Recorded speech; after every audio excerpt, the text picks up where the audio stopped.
और पूरी शक्ति के साथ पुनः युद्ध करने लगा। उसने सबसे पहला प्रहार कार्तिकेय पर ही किया। जलंधर ने अपनी गदा उठा ली और पूरे बल के साथ कार्तिकेय को मारी, जिससे कार्तिकेय अपनी चेतना खो बैठे और बेहोश होकर धरती पर गिर पड़े। ओम नमः शिवाय। आस्था सागर यूट्यूब चैनल में आपका स्वागत है।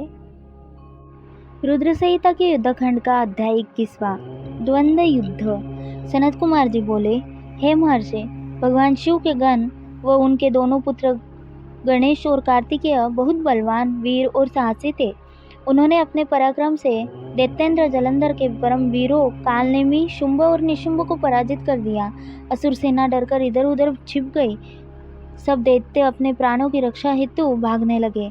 यह देखकर असुरराज जलंधर अपने रथ पर बैठकर युद्धभूमि में आगे की ओर बढ़ने लगा और बड़ी भयानक गर्जना करने लगा। उसकी ललकार सुनकर त्रिलोकीनाथ भगवान शिव के गण भी बढ़ चढ़कर युद्ध करने लगे। असुर सेना और देवताओं की सेनाओं के रथों, हाथी, घोड़े, शंख तथा भेरी से युद्धभूमि गुंजायमान हो रही थी। दैत्यराज जलंधर ने तब ऐसा एक बाण छोड़ा जिससे चारों ओर कोहरा फैल गया। धरती से आकाश तक सिर्फ एक धुंध ही दिखाई दे रही थी। फिर उसने नंदीश्वर, गणेश, वीरभद्र को एक साथ कई बाण मारकर घायल कर दिया। यह देखकर स्वामी कार्तिकेय को बहुत क्रोध आ गया और उन्होंने असुरराज जलंधर पर अपनी शक्ति चला दी। कार्तिकेय की चलाई गई शक्ति के फलस्वरूप जलंधर धरती पर गिर पड़ा, परंतु गिरते ही वह उठकर खड़ा हो गया और पूरी शक्ति के साथ पुनः युद्ध करने लगा। उसने सबसे पहला प्रहार कार्तिकेय पर ही किया। जलंधर ने अपनी गदा उठा ली और पूरे बल के साथ कार्तिकेय को मारी, जिससे कार्तिकेय अपनी चेतना खो बैठे और बेहोश होकर धरती पर गिर पड़े।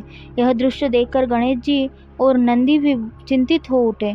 तब जलंधर ने उन पर भी गदा से प्रहार किया। गदा के प्रहार से वे दोनों भी मूर्छित होकर पृथ्वी पर गिर गए। तब वीरभद्र जलंधर से युद्ध करने के लिए आगे आए। जलंधर ने उन पर भी अपनी गदा से प्रहार किया, जिससे वीरभद्र का सिर फट गया और रक्त बहने लगा। यह देखकर सभी शिवगण व्याकुल हो गए और डरकर युद्धभूमि को छोड़कर इधर उधर भागने लगे। अध्याय 21वां समाप्त। अगली कथा हम आगे के अध्याय में सुनेंगे। ओम नमः शिवाय।